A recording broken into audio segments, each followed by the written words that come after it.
ہمارے سامنے دور دور تک سرسوں کے کھیت پھیلے ہوئے تھے اور ایک طرف بڑی سی گھنی پتوں سے بھری ٹالی کھڑی تھی۔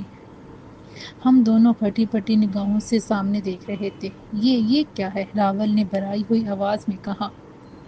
میں خود حیران تھا، مجھے یقین نہیں آ رہا تھا کہ سمندر کے عین بیچوں بیچ کسی جزیرے پر سرسوں کے کھیت بھی ہو سکتے ہیں۔ اچانک راول نے دوڑنا شروع کر دیا اور دیکھتے ہی دیکھتے سرسوں کے کھیت میں جا گھسا۔ اس نے لہراتے ہوئے پودوں کو چھوا، سرسوں کے کچھ پھول بے چینی سے توڑے، دو ایک پودے اکھاڑ دیے، مگر یہ کوئی نظر کا دھوکہ نہیں تھا، سب اصلی تھا۔ وہ پھولی ہوئی سانسوں کے ساتھ تیز تیز قدموں سے چلتے ہوئے واپس میرے پاس آیا اور میرا ہاتھ پکڑ کر بولا، چلو کھیت میں چلو، سرسوں کی مہک سونگھو۔ مجھے یوں لگ رہا ہے جیسے میں اپنے پنڈ میں ہوں۔ وہ دیکھو، بالکل ایسی ہی گھنیری ٹالی ہوتی تھی وہاں۔ ماں مجھے وہاں بٹھا دیتی تھی۔ ذرا رک کے اس نے میری طرف دیکھا اور ٹالی کی طرف دوڑ لگا دی۔ وہ بچوں کی طرح اس کے تنے پر ہاتھ پھیر رہا تھا، اس کے نیچے گرے ہوئے پتوں کو اٹھا اٹھا کر دیکھ رہا تھا۔ پھر اس نے اچھل کر ٹالی کی ایک موٹی شاخ کو پکڑ لیا اور جھولنے لگا۔ آ جاؤ بلا، دیکھو میرا بچپن لوٹ آیا ہے۔ وہ بچوں کی طرح خوش ہو رہا تھا، لاپرواہی سے کہکے لگا رہا تھا۔ میں نے چاروں طرف دیکھا، مجھے کہیں کوئی حرکت دکھائی نہ دی۔ آخر اتنے بڑے سرسوں کے کھیت کس نے بیچے، کس نے لگائے؟ پھر وہیں زمین پر پسر کے بیٹھ گیا۔ ذرا دیر بعد راول بھی میرے پاس آ گیا۔ اس کا ابتدائی جوش و خروش اب ختم ہو چکا تھا۔ تم بہت حیران ہو؟ اس نے سامنے بیٹھ کر مجھ سے پوچھا اور حسب عادت جیب سے سگریٹ نکال کر ڈبیا پر ٹھوکی، زبان کی نوک سے گھلا کیا اور سگریٹ سلگا لی۔ تم سگریٹ کو زبان کیوں لگاتے ہو؟ میں نے پوچھا۔ سگریٹ ذرا گیلی ہو جاتی ہے تو دیر تک سلگتی ہے، ڈبیا پر ٹھوک لو تو اس کا تمباکو ذرا اکٹھا ہو جاتا ہے۔ وہ ہنس کے بولا، سگریٹ تو پھر بھی چند منٹوں میں ختم ہو جاتی ہے۔ میں نے کہا، پھر اہتمام کیسا؟ بس عادت سی ہو گئی ہے، اور پھر سگریٹ ہی کیا، ختم تو ہم سب نے ہی ہو جانا ہے۔ اس نے فلسفہ جاڑا، سگریٹ کا گہرا کش لیا اور بولا، پنڈ میں آلو کی فصل کے دوران ہم کھیت پر چلے جاتے تھے اور ادھر ہی آلو نکال کے بالن پر جلا کے بھونتے اور لون مرچ لگا کے سیروں آلو کھا جاتے تھے۔ اچھا، میں نے دلچسپی سے پوچھا، کیا اس وقت بھی کچے تازہ آلو کی طلب ہو رہی ہے؟ نہیں، وہ ہنسا۔ اس وقت تو مجھے کوئٹہ ہوٹل کی چائے اور مکھن بن یاد آ رہا ہے، کیوں نہ ہم چائے اور مکھن بن کا آرڈر دے دیں؟ میں نے کہا، یہاں؟ راول نے تعجب سے پوچھا، پھر بولا، مگر ہم تو امارا سے باہر ہیں۔ میں نے کندھے اچکائے، کہنے میں کیا حرج ہے، زیادہ سے زیادہ یہی ہوگا کہ نہیں آئے گا، اور اگر آ گیا تو مزہ آ جائے گا۔ ہاں، راول نے میری بات پر ساتھ کیا، کہہ کے دیکھ لیتے ہیں۔ تب میں نے کہا، مزیدار کوئٹہ ہوٹل جیسی چائے، مکھن بن کا دل چاہ رہا ہے، ملے گا کچھ؟ اور ساتھ ہی یک بک ٹھنڈا ٹھار پانی بھی۔ راول نے بھی ساتھ ہی آواز لگائی۔ ہم دونوں نے یہ کہہ کر ایک دوسرے کی طرف دیکھا اور پتہ نہیں کیوں دونوں ہی ہنس پڑے۔ پھر اس نے کہا، تم صبح سے کچھ خاموش خاموش ہو، اندر کیا چل رہا ہے؟ معلوم نہیں، میں نے صاف گوئی سے کام لیتے ہوئے کہا، میں جو سمجھنا چاہ رہا ہوں خود سے سمجھ لوں تو پھر کچھ کہوں گا، ابھی خود ہی سے الجھ رہا ہوں۔ ہاں یار، یہ اندر کی لڑائی بڑا تنگ کرتی ہے بندے کو، راول نے ایک آنکھ میچ کے کہا۔ پر میں نے اب پرواہ کرنا چھوڑ دی ہے۔ کیوں؟ میں نے پوچھا۔ کیا فائدہ؟ اس نے جواب دیا، یہ جو دل ہے نا، ایک دم بندے کو بندر بنا دیتا ہے، دوڑاتا پھراتا رہتا ہے، گلاٹیاں لگاتے رہو پر ہاتھ کچھ نہیں آتا۔ ہاں، میں مختصراً کہہ کر چپ ہو گیا۔ ایک بات پوچھوں؟ راول نے میری طرف دیکھا۔ ہاں کہو، میں نے کہا۔ تم کو عروہ کیوں اچھی لگی؟ اچانک اس نے غیر متوقع سوال کا ڈالا تو میں نے چونک کر اسے دیکھا۔ وہ بولا، جی نہ چاہے تو جواب مت دو، مگر میں بس یہ سمجھنا اور جاننا چاہتا ہوں کہ وہ کیا چیز ہوگی جو اندر سے ملنے کے لیے بے قرار کر دیتی ہے، اور جب مل جائے تو دل کہتا ہے کہ بس یہ تھا۔ دت تیری کی، یہ تو ویسے ہی ہے جیسے سب ہوتے ہیں۔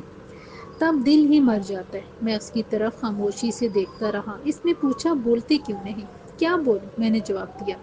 بس اسے دیکھا، اچھی لگی، ہماری تو زیادہ بات چیت بھی نہیں ہوئی، اور پھر چند دنوں میں یہ حالات ہو گئے۔ نہ جانے کملی اور بچے کیسے ہوں گے۔ راول نے گہری سانس لی۔ تمہیں بہت یاد آتے ہیں؟ میں نے پوچھا۔ ہاں یار، ضرورت تو پڑتی ہے نا، اس نے دھیرے سے کہا۔ میری سمجھ میں نہیں آیا کہ وہ کیا کہنا چاہ رہا ہے۔ اس سے پہلے کہ میں کچھ پوچھتا، اچانک سرسوں کے پودوں میں حرکت ہونے لگی۔ ہم دونوں چونک کے اس کی طرف دیکھنے لگے۔ وہ زور زور سے ہل رہے تھے۔ کوئی جانور نہ ہو، راول نے کہتے ہوئے اس طرف دوڑ لگا دی، پھر وہیں سے چلایا، قسمیں کمال ہو گیا۔ اس کے ساتھ ہی وہ جھک گیا اور جب سیدھا ہوا تو اس کے ہاتھ میں ایک ٹرے تھی جس میں چائے کا تھرموس، 2 کپ اور 1 گلاس پانی کا جگ اور 4 مکھن بن رکھے ہوئے تھے۔ میں ایک گہری سانس لے کے رہ گیا۔ اس کا مطلب ہے کہ ہمہ وقت ان کی نگرانی میں ہے۔ ان کی قوت کا دائرہ یہاں تک بلکہ شاید پورے جزیرے پر پھیلا ہوا ہے۔ یار مزہ آ گیا۔ راول نے مکھن بن میں بڑا سا چک مارا اور چائے کا گھونٹ بھرا۔ میں نے بھی ایک بان اٹھایا اور چائے کے ساتھ کھانے لگا۔ یار ادھر تو بڑے مزے ہیں، وہ کہکا لگا کے بولا۔ ابے یار ہم کہیں مرمرا تو نہیں گئے اور جنت میں پہنچ گئے ہیں؟ مجھے ہنسی آ گئی۔ اب ہم اتنے بھی نیک نہیں کہ جنت ملے، میں نے تیزی سے کہا۔ لو جی، ہم جنت میں کیوں نہ جائیں گے بھلا؟ ارے جو تمہاری حرکتیں ہیں، تمہارے قتل و غارت گری ہو۔ میں نے پوچھا۔ وہ کیا؟ میں نے خود سے کی ہے۔ کیا مطلب؟ بھائی جو دل نے کہا، دماغ بولا، میں نے کر دیا۔ اس میں اپنا کیا قصور؟ جو ہوتا ہے رب سائیں کی مرضی سے ہوتا ہے۔ میں اس کی شکل دیکھ کے رہ گیا۔ عجب ہی فلسفہ تھا اس کا۔ کھا پی کے ہم اٹھ کھڑے ہوئے اور چہل قدمی کرنے لگے۔ ہمارے ہر طرف سرسوں کے کھیت ہی کھیت تھے، دائیں بائیں ہر سمت پیلی سرسوں پھیلی ہوئی تھی۔ گھنٹہ 1.5 گھنٹہ ہم چلتے رہے، لیکن کھیت تھے کہ تا حد نگاہ پھیلے ہوئے تھے۔ ہمیں واپس چلنا چاہیے، میں نے کہا، اور ہم واپس اسی راستے پر چل پڑے جو عمارت کی سمت جاتا تھا۔ میری سمجھ میں نہیں آ رہا تھا کہ اس جنجال سے کیسے نکلا جائے۔ میں نے بہت غور کیا، پھر اس نتیجے پر پہنچا کہ یہ کوئی جناتی یا اسیبی چکر نہیں ہے، اس کے پیچھے کوئی سائنسی جمیلہ ہے۔ اب تک تو میں اس کو کوئی اسیبی جادوئی معاملہ سمجھ رہا تھا، لیکن جب میں نے غسل خانے میں چھپ کے چائے آنا اور برتنوں کا غائب ہونا دیکھا تو احساس ہونے لگا کہ ہم کسی ایسے معاملے میں پھنس چکے ہیں جو بظاہر عقل سے محال لگ رہا تھا۔ لیکن عروہ اور راول کا ان معاملات سے کب اور کیسے تعلق بن گیا؟ ہم تینوں الگ الگ خاندان، الگ الگ پس منظر سے تعلق رکھتے تھے، پھر ایسا کیسے ہوا؟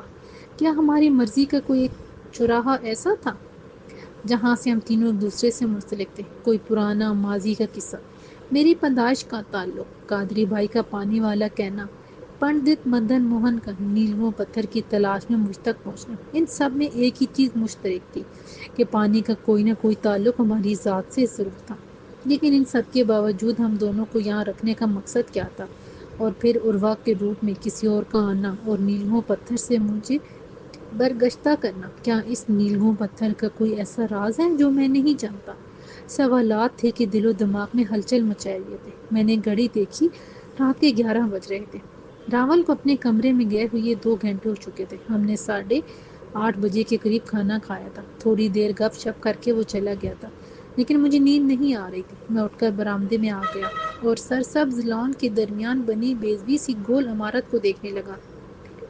پھر برآمدے کی سیڑھیاں اتر کر اس عمارت کی طرف جا کر بیچ میں بنے ہوئے دائرے میں بیٹھ گیا۔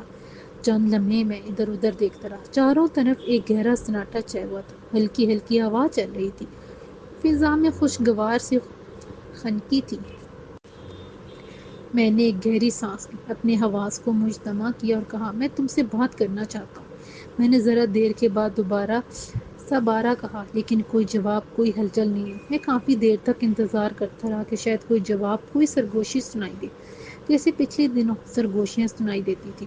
پھر میں نے بلند آواز میں کہا، ٹھیک ہے، میں نے فیصلہ کر لیا ہے۔ میں اب تم لوگوں سے کوئی تعاون نہیں کروں گا، تمہاری کوئی بات نہیں مانوں گا آج سے، بلکہ ابھی سے کھانا پینا ترک کر دوں گا اور پھر موت تک بھوکا پیاسا رہوں گا۔ لیکن میری باتوں کا کہیں کوئی اثر نہیں ہوا اور نہ کوئی جواب ملا۔ میں کافی دیر وہاں بیٹھا رہا، پھر واپس اپنے کمرے کا رخ کیا اور بستر پر جا لیٹا۔ کہیں بھی کوئی آواز، کوئی سرگوشی، کوئی آہٹ نہیں تھی۔ میں چھت کو دیکھتا دیکھتا نہ جانے کب نیند کی آغوش میں چلا گیا۔ دور دور تک ایک عجیب سی روشنی پھیلی ہوئی تھی۔ میں نے چاروں طرف نگاہیں گھما کر دیکھا۔ مجھے منظر کچھ جانا پہچانا سے لگا۔ میں نے ذہن پر زور دیا کہ یہ منظر کہاں دیکھا تھا۔ بہت بڑا دربار، شانشین لوگ جو دائیں بائیں کھڑے تھے۔ کیا ہوا؟ اچانک کسی نے مخاطب کیا۔ کہو، ایک قدرے بھاری ٹھہری ہوئی آواز نے جواب دیا۔ سمے آ گیا ہے جس کا ہم کو صدیوں سے انتظار تھا، وہ وقت اب قریب ہے، تیاری مکمل ہے، اسی بھاری نے جواب دیا۔ ہاں جی، تو شروع کرو، بھاری آواز نے حکم دیا۔ اچانک جیسے دائیں بائیں سے دھواں اٹھنے لگا۔ اس دھوئیں میں عجیب سی خوشبو تھی، بے حد مسرور کن۔ روح تک اتر جانے والی، دل و دماغ پر چھا جانے والی۔ میں نے ادھر ادھر دیکھا اور مجھے یاد آ گیا یہ وہی جگہ تھی جہاں میں ایک بار پہلے بھی آ چکا تھا، مگر وہ خواب تھا۔ کیا میں خود کو دوبارہ اسی خواب میں پا رہا ہوں؟ میں نے اپنے اوپر نگاہ ڈالی مگر مجھے اپنا آپ کہیں دکھائی نہیں دیا۔ کیا مجھے دکھائی نہیں دے رہا؟ میں نے حیرت سے پوچھا اور دائیں بائیں دیکھا۔ اونچے منکش در و دیوار دکھائی دے رہے تھے، چھت سے لٹکے ہوئے فانوس اور ان میں جلتے ہوئے بلب یا موم بتیاں مجھے دور سے تمیز نہ ہوئی، سب دکھائی دے رہے تھے۔ مگر میں کہاں ہوں؟ میں نے گردن گھما کے خود کو دیکھنے کی کوشش کی مگر مجھے اپنا بدن دکھائی نہیں دیا۔ میں نے ہاتھوں کو حرکت دینی چاہی لیکن محسوس ہی نہ ہوا کہ میرے ہاتھ حرکت کر رہے ہیں۔ پیر ہلانے کی کوشش کی تو پیروں میں کوئی حرکت ہوئی اور نہ مجھے اپنے پیر دکھائی دیے۔ میں گھبرا گیا کہ کیا ہو رہا ہے میرے ساتھ؟ میں نے چلا کے کہا مگر کوئی شنید نہیں تھی۔ میں بری طرح مچل رہا تھا، بلکہ یہ کہنا شاید مناسب نہیں ہوگا، میں مچلنے کی کوشش کر رہا تھا مگر اپنے ہاتھ پیر بدن مجھے نہ محسوس ہو رہا تھا نہ دکھائی دے رہا تھا۔ میری سمجھ میں نہیں آ رہا تھا، لگتا تھا کہ میں کسی قسم کی کیفیت سے دوچار ہوں۔ اچانک مجھے خیال آیا، میں نے زور سے آواز دی، راول راول، مگر کوئی جواب نہیں ملا۔ پھر میں نے چلا کے کہا، عروہ عروہ تم کہاں ہو؟ مگر کوئی جواب نہیں ملا۔ مجھے وحشت ہونے لگی، مجھے سب نظر آ رہا تھا مگر اپنا بدن دکھائی نہیں دے رہا تھا۔ مجھے خیال آیا کہ کہیں میں مر تو نہیں گیا، کیا میں روح کی شکل اختیار کر چکا ہوں؟ روح بھی تو مادی قلب سے بے نیاز ہوتی ہے، اسے مادی بدن کی ضرورت نہیں ہوتی۔ میں نے بے اختیار خود کو ٹٹولنا چاہا مگر میرے ہاتھوں میں کوئی حرکت نہیں ہوئی۔ کیا مجھے مار دیا؟ میں نے چلا کے پوچھا مگر کوئی جواب نہیں ملا۔ اچانک خوشبو تیز ہو گئی، دھواں کم ہونے لگا اور مجھے اپنے دائیں بائیں انگیٹھیاں دکھائی دینے لگیں جن میں کوئلے دیکھ رہے تھے اور ان کے گرد کھڑے لوگ تھال میں سے کوئی سفوک جلتے ہوئے کوئلوں پر ڈال رہے تھے۔ جو ہی سفوک چھٹکتے کوئلے سرخ ہوتے، گہرا دھواں بلند ہوتا اور فضا میں خوشبو پھیل جاتی۔ مجھے خوشبو محسوس ہو رہی تھی، سرخ دیکھتے ہوئے کوئلے دکھائی دے رہے تھے اور وہ آدمی بھی جو ان پر سفوف ڈال رہے تھے، مگر اس کے باوجود میں اپنے آپ کو دکھائی نہیں دے رہا تھا۔ یہ کیا معاملہ تھا؟ کیسا پر اسرار چکر تھا؟ میرے حواس سلامت تھے ورنہ خوشبو کا، آوازوں کا احساس کیسے ہوتا؟ پھر یہ سب کیا ہو رہا تھا؟ میری سمجھ سے باہر تھا۔ کیا یہ راضی ہے؟ اچانک اسی بھاری آواز نے سوال کیا۔ مہاراج، آواز نے جواب دیا، پچھلی بار کی طرح اب ہم زیادہ دھیان کر رہے ہیں، اب یہ نہ کہیں جا سکتا ہے نہ بھاگ سکتا ہے۔ اچھا، کسی نے کہا، اس کا خون نہیں بہنا چاہیے، یہ شاہی روایات کے خلاف ہوگا۔ جی مہاراج، داس جانتا ہے اس بار پہلے سے زیادہ احتیاط برتی گئی ہے۔ کسی نے بلند آواز میں ہنکارا بھرا۔ رسم میں کتنا سمے ہے؟ بھاری آواز نے دریافت کیا۔ 3 دن مہاراج، پھر صدیوں کا سفر تمام ہو جائے گا۔ تمام تیاریاں مکمل ہونی چاہیے، اس مرتبہ غلطی کی گنجائش نہیں ہے ورنہ تم سب کو مقدس آگ میں جھونک دیا جائے گا۔ بھاری آواز نے کہا، اس کے انداز میں انجام کا بھیانک انتباہ تھا۔ مجھے سب سنائی دے رہا تھا، نظر آ رہا تھا، لیکن میں خود کو خود ہی دکھائی نہیں دے رہا تھا۔ اچانک روشنی اتنی تیز ہو گئی کہ یکا یک سارا منظر روشن ہو گیا۔ اس کے باوجود مجھے اپنا بدن، اپنا وجود نہ محسوس ہو رہا تھا نہ دکھائی دے رہا تھا۔ کیا میری روح سب کچھ دیکھ رہی ہے؟ میں نے سوچا، کیا مجھے کسی طاقت نے اپنا بدن چھوڑنے پر مجبور کر دیا ہے؟ بدن سے روح کے جدا ہونے کا معاملہ تو ایک ہی ہوتا ہے، جب روح بدن کا پنجرا چھوڑتی ہے تو پھر بدن ہی رہ جاتا ہے۔ اگر میری روح نے میرا بدن چھوڑ دیا ہے تو پھر میرا بدن کہاں ہے؟ میں نے آنکھیں چپکنے کی کوشش کی لیکن کچھ اندازہ نہیں ہوا کہ میری پلکیں چپکی ہیں یا نہیں۔ مجھے عجیب سی گھبراہٹ ہونے لگی، میں تھا بھی اور نہیں بھی تھا۔ میں موجود تھا مگر نہ موجود تھا، میرے سوچنے سمجھنے کی صلاحیتیں موجود تھیں لیکن اعضائے بدن جیسے مفقود تھے۔ آخر یہ کون سا، کس قسم کا نظام ہے؟ میں کہاں ہوں؟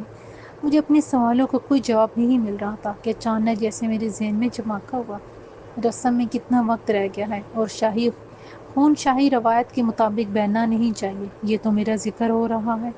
پچھلی بار، ہاں پچھلی بار تو یہاں عروہ بھی تھی، تو اب وہ کہاں ہے؟ میں نے چاروں طرف نگاہیں دوڑائیں مگر عروہ مجھے کہیں دکھائی نہیں دی۔ البتہ وہ جگہ مجھے صاف دکھائی دے گئی جہاں پچھلی بار اس کو قربانی کے لیے بٹھایا گیا تھا۔ تو کیا اس کا مطلب عروہ کی قربانی دینا ہے اور وہ قربانی میرے ہی ہاتھوں دیے جانے کا امکان تھا؟ لیکن یہ کیسی انسانی قربانی ہے جو مجھے دینی ہے اور مجھے اس کا مقصد قطعاً معلوم نہیں۔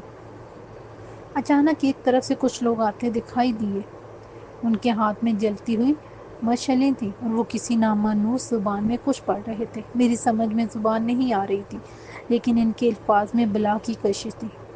ردم، موزونیت درجہ کمال کی تھی۔ یوں لگ رہا تھا جیسے سارے الفاظ میرے جانے پہچانے ہیں، لیکن میری سمجھ میں نہیں آ رہے تھے۔ وہ ایک مخصوص جگہ پر دائرہ بنا کے بیٹھ گئے۔ ان کے درمیان میں کچھ چیز رکھی ہوئی تھی۔ پھر اچانک ایک شخص نے جلتی ہوئی مشل کو اس پر جھکا دیا اور اس نے فوراً آگ پکڑ لی، اور وہ ایک بڑی سی انگیٹھی تھی جس میں نہ جانے کیسے فوراً ہی کوئلے دیکھ گئے۔ ان میں سے ایک شخص نے اپنے سامنے رکھے ہوئے پیالے میں سے کچھ نکالا اور کوئلوں پر پھینک دیا۔ اس کے ساتھ ہی دھوئیں میں لپٹی ہوئی خوشبو چاروں طرف پھیل گئی۔ میری آنکھیں پھاڑی کے سب دیکھ رہا تھا کہ اچانک کسی نے کہا، اب آنکھیں پھاڑ پھاڑ کے کیا دیکھ رہا ہے؟ عقل کہندے کچھ دکھائی نہیں دیتا کیا؟ مجھے یہ آواز جانی پہچانی سی لگی، لیکن میں سمجھ نہیں پایا وہ کون تھا۔ مانوس سا۔ عقل کے ساتھ ساتھ یادداشت بھی چلی گئی ہے کیا؟ اس نے دوبارہ کہا اور ساتھ ہی مٹھی بھر سفوف کوئلوں پر ڈال دیا۔ میں ابھی تک اس کو پہچاننے کی کوشش کر رہا تھا۔ اچانک میرے ذہن میں آیا، اگر میں اس کو دیکھ رہا ہوں تو کیا وہ بھی مجھے دیکھ رہا تھا، جس طرح وہ آئے تھے اور آتے ہی اپنے کام میں مصروف ہو گئے تھے؟ یوں لگ رہا تھا کہ مجھے دیکھ ہی نہیں رہے ہوں۔ اگر میں وہاں موجود ہوں تو کہاں ہوں؟ کیا وہ مجھے دیکھنے پر قادر ہیں؟ سب نظر کا پھیر ہے۔ جو دکھتا ہے وہ سب کو نہیں دکھتا، جو دیکھتا ہے وہ دیکھ کر بھی نہیں دیکھتا۔ دیکھنے والے کی تربیت ہی نہ ہوئی تو وہ دیکھے کیسے؟ اور عقل کا بیری نہ ہو تو پھر نصیحت نہ مان لے، مگر بھلا کون مانتا ہے بات؟ اس کی آواز میں گویا تعصب ڈر آیا۔ میری سمجھ میں نہیں آ رہا تھا کہ اس کی باتوں کا مطلب و منشا کیا۔ اس کی آواز میرے لیے مانوس تھی، لیکن میں اس کو پہچان نہیں پا رہا تھا۔ میں نے سوال کیا، کیا میں تم کو دکھائی دے رہا ہوں؟ مجھے اندھا جانتے ہو کیا؟ اس کی آواز سنائی دی، واضح طور پر مجھے دیکھ رہا تھا۔ میں کہاں ہوں؟ میں نے فوراً سوال کیا۔ جہاں تمہیں ہونا چاہیے، اس نے جواب دیا۔ کہاں؟ جہاں ہو، اس نے فوراً جواب دیا۔ صاف لگ رہا تھا کہ وہ مجھ سے کھیل رہا ہے۔ تم کون ہو؟ میں نے ضد چو کے پوچھا۔ میں وہ ہوں جس نے تم سے کہا تھا، بڑے سکون سے بولا۔ کیا کہا تھا؟ مجھے الجھن کے ساتھ تعجب بھی ہو رہا تھا کہ میں اس مانوس آواز والے کی شخصیت کی شناخت کیوں نہیں کر پا رہا۔ تم سے کہا تھا، اس نے ذرا ٹھہری ہوئی لہجے میں کہا۔ میں تمہارا دشمن نہیں، تمہارا شعبہ چنتک ہوں۔ یہ شعبہ چنتک کیا ہوتا ہے؟ اس کے لفظوں کا مطلب سمجھ میں نہیں آیا۔ تمہارا شعبہ چنتک، تمہارا بہی خواہ، تمہارے لیے نیک خواہشات رکھنے والا، تمہیں نقصان سے بچانے والا۔ اب کچھ سمجھدانی میں آیا یا نہیں؟ یقین مانو میں تمہاری آواز کی مانوسیت کو محسوس کر رہا ہوں، لیکن پہچان نہیں پا رہا۔ برائے مہربانی اپنا تعارف کرا دو، میں پہلے ہی آفتوں میں گرا ہوا ہوں۔ میں نے بھی بسی سے کہا۔ اچھا۔ اس نے ایک گہری سانس لی اور کہنے لگا، میں نے تم سے کہا تھا کہ گھر نہ چھوڑنا، گھر محفوظ ہوتا ہے، مگر تم نہیں مانے اور نکل پڑے پانی والے، اور جیسے چھم سے میری یادداشت کے نہ خانوں سے یاد اوت کر باہر آ گئی۔ میں نے بھی ساختہ کہا، پنڈت مدن موہن، آپ یہاں؟ چلو تم نے پہچان تو لیا۔ پنڈت مدن موہن نے کہا۔ ان کی آواز میں وہی نرمی، وہی بڑا پن تھا جو ان سے اپنی گھر کی ملاقات میں محسوس کیا تھا۔ میں کہاں ہوں؟ میں نے پوچھا۔ یہ جان کے کیا کرو گے؟ انہوں نے الٹا مجھ سے سوال کر دیا۔ جگہ پہچاننے کی کوشش کروں گا، میں نے کہا۔ ہاں، یہ جگہ نیئرنگ سینما کے پیچھے ڈالو کھیت میں ہے۔ ذرا باہر نکلنا، سڑک پر آگے بڑھتے رہو، کہیں رکشہ کھڑا ہوگا، گھر چلے جانا۔ انہوں نے بڑی سنجیدگی سے کہا اور میں تلملا کے رہ گیا۔ غصہ آ رہا ہے؟ پنڈت مدن موہن نے پوچھا۔ کوئی بات نہیں، آپ بتانا نہیں چاہتے تو نہ بتائیں۔ مجھے وقتاً غصہ آ رہا تھا۔ میری بات پر ہنس پڑے۔ بالے کو بالے، جو کھیلن کو مانگے چاند، لیکن چندہ ماموں کسی کی دسترس میں آتے ہیں بھلا؟ میں آپ کا مطلب نہیں سمجھا، میں نے اچنبے سے پوچھا۔ ہاں، انہوں نے جواب دیا، ابھی تو میں طفل مکتب ہوں، شک ہوں، گرو کی آ گیا کا منتظر ہوں۔ وہ کہہ کر اچانک خاموش ہو گئے۔ مان مجھے خیال آیا کہ یہ سب دھوکہ تو نہیں، جیسے پہلے عروا کے روپ میں کوئی آ گیا تھا اور اس کا مقصد نیلوں پتھر کا حصول تھا۔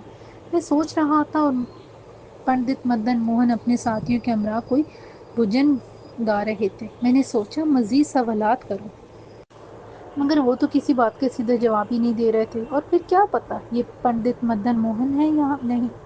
اس جگہ تو ہر شے اصل میں کچھ اور ہی ہوتی تھی۔ تاہم میں نے پینترا بدلا اور کہا، آپ تو جانتے ہیں کہ مجھے ان سب کا کوئی تجربہ نہیں، اور نہ ہی مذہبی یا ماورائی علوم کے متعلق کچھ جانتا ہوں، اس لیے جو صورتحال میرے سامنے آئی ہے اور جن حالات میں گرفتار ہوں آپ سے بہتر کون جان سکتا ہے؟ میری کچھ تو رہنمائی کیجیے۔ سب ایک دوسرے کی انگلی تھامے چل رہے ہیں۔ انہوں نے کہا، راستہ کہیں نہ کہیں جاتا ہے، ہر راستے کا کوئی آخر ہوتا ہے، مگر وہ کب آئے گا، آخر کب ہوگا، یہ کوئی نہیں جانتا۔ سچ کہہ رہے ہیں آپ، میں نے فوراً جواب دیا، لیکن ان حالات میں میں آپ کے سوا کسی سے رہنمائی کی درخواست کروں؟ تم پڑھے لکھے عمدہ نوجوان ہو۔ انہوں نے میری طرف غور سے دیکھا۔ ایک بات پوچھوں، بتاؤ گے؟ انہوں نے مجھے غور سے دیکھا۔ معلوم ہوا تو ضرور بتاؤں گا۔ میں کسمسا رہا تھا، تلملا رہا تھا، پسینے پسینے ہو رہا تھا۔ یہ میرے بدن کی کیا کیفیت تھی؟ میرے احساسات اس حوالے سے اس وقت تو معدوم ہی تھے۔ وہ میری طرف دیکھتے ہوئے بولی، کیا تم اس نیلو پتھر کے متعلق حقیقتاً کچھ نہیں جانتے؟ وہ کیا ہے؟ سچ کہتا ہوں، میں اس پتھر کی ماورائی خصوصیات کے متعلق کچھ نہیں جانتا، میں نے فوراً کہا۔ وہ گہری نگاہوں سے میری طرف دیکھتے رہے، پھر کندھے اچکا کر دوبارہ انگیٹھی کی طرف متوجہ ہو گئے۔ انہوں نے مٹھی بھر سفوک انگیٹھی پر پھینکا، ایک گہرا خوشبودار دھواں اٹھا اور فضا میں تیز خوشبو پھیل گئی۔ کیا آپ مجھے میری کیفیت کے متعلق بتا سکتے ہیں؟ میں نے پوچھا۔ کیا مطلب، کون سی کیفیت؟ انہوں نے چونک کے پوچھا۔ میری سمجھ میں نہیں آ رہا کہ میں کس حال میں ہوں، مجھے لگتا ہے کہ جیسے میرا بدن ہی نہیں ہے۔ ہاں، تو اس میں پریشانی کی کیا بات ہے؟ انہوں نے مسکرا کر کہا، تمہارے پاس اس وقت بدن ہے ہی نہیں، تم تو اسے کیسے محسوس کرو گی؟ کیا؟ میں حیرت سے چیخ پڑا، یہ کیا کہہ رہے ہیں آپ؟ بھلا بدن کے بغیر کوئی انسان زندہ رہ سکتا ہے؟ اگر جیتے نہ تو مجھ سے باتیں کیسے کرتے؟ انہوں نے مسکرا کے کہا، میری سمجھ میں یہ باتیں نہیں آ رہی ہیں۔ میں نے جیسے بے چارگی کے عالم میں کہا، پران کبھی نشٹ نہیں ہوتے، روح ابدی ہے، دائمی ہے، یہ نہیں مرتی۔ انہوں نے فلسفیانہ انداز میں جواب دیا۔ کیا میں مر چکا ہوں؟ میں نے تڑپ کے پوچھا۔ ہاں شاید، انہوں نے جواب دیا، ایک طرح سے تم اپنے بدن سے باہر اور میری اچھا میری مرضی کے بغیر کہیں جا نہیں سکتے۔ کیا مطلب؟ کیا میں قیدی ہوں؟ میں نے غصے سے پوچھا۔ غصہ عقل کو خبت کر دیتا ہے، انہوں نے کہا، دھیرج سے کام لو۔ اگر اپنے بدن کو پانا چاہتے ہو تو پھر تمہیں وہ کچھ کرنا ہوگا جو تم سے کہا جائے گا۔ کیا؟ میں نے بے ساختہ پوچھا۔ وہ سمے پر بتائیں گے، انہوں نے جواب دیا۔ اچانک مجھے خیال آیا، مگر اس سے پہلے کہ میں کچھ کہتا وہ بول پڑا، میں جھوٹ نہیں بولتا، تمہیں اپنا بدن چاہیے، وہ پڑا ہے۔ انہوں نے ایک جانب اشارہ کیا۔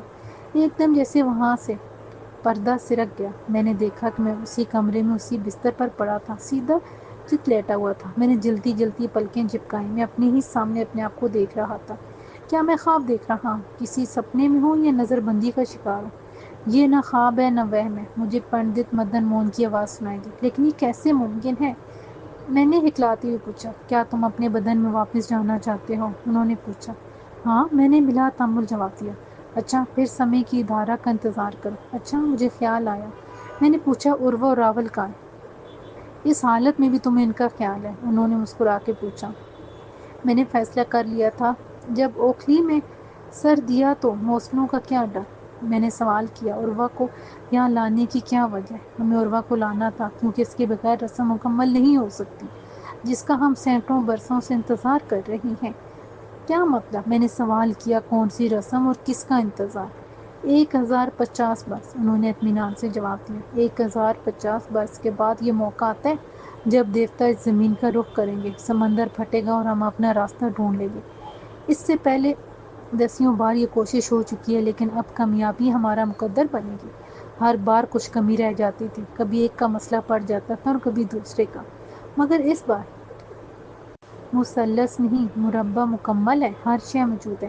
کون سی ہر شے؟ میں نے پوچھا۔ تم، عروہ، نیلو پتھر اور وہ تمہارا راول۔ میں چونک گیا، پھر ذرا دیر ٹھہر کے پوچھا، اس بات کا کیا مطلب ہے؟ ہم تینوں تو کچھ عرصہ پہلے ایک دوسرے کو جانتے تک نہیں تھے، پھر کیسے کسی جادوئی تماشے کا حصہ بن سکتے ہیں؟ تقدیر بڑی ظالم ہے، انہوں نے بڑی متانت سے جواب دیا۔ یہ مقدر کا ہر کارہ ہے، گھیر کے اسی کی طرف لے آتا ہے جدھر مقسوم ہوتا ہے۔ پنڈت مدن موہن کبھی بڑی عمدہ اردو بولتے، کبھی خالص ہندی اور ملی جلی اردو۔ اچانک مجھے خیال آیا اور میں نے سوال کیا، کیا قادری بھائی کو ہمارا معلوم ہے؟ قادری بھائی؟ وہ چونک پھر مسکرا کے بولے، وہ تو انتریامی ہے، وہ ہمارے معاملے میں کیوں مداخلت کریں گے؟ کیا مطلب؟ میں نے حیرت سے سوال کیا۔ ہر شخص اپنے اپنے دائرے میں رہتا ہے، جیسے آسمان پر ستارے اپنے اپنے راستے پر چلتے ہیں، کوئی کسی کام میں مداخلت نہیں کرتا۔ جو ظاہر ہے وہ باطن سے مختلف ہے، اور جو باطن ہے کبھی ظاہر سے اس کا کوئی علاقہ نہیں ہوتا۔ میری سمجھ میں یہ منطق نہیں آ رہی۔ میں نے الجھن سے کہا، مجھے تو یہ بتائیے کہ قادری بھائی کو یہ معلوم ہے یا نہیں؟ مجھے کیا پتا، لیکن وہ تو آپ کے دوست ہیں، آپ انہیں بڑا گیانی اور ان کا احترام کرتے ہیں۔ بالکل، پنڈت مدن موہن نے اس بات میں سر ہلاتے ہوئے جواب دیا۔ اس میں کوئی شک نہیں کہ میں ان کا بہت احترام کرتا ہوں، لیکن ایک بات تم بھول رہے ہو۔ وہ کیا؟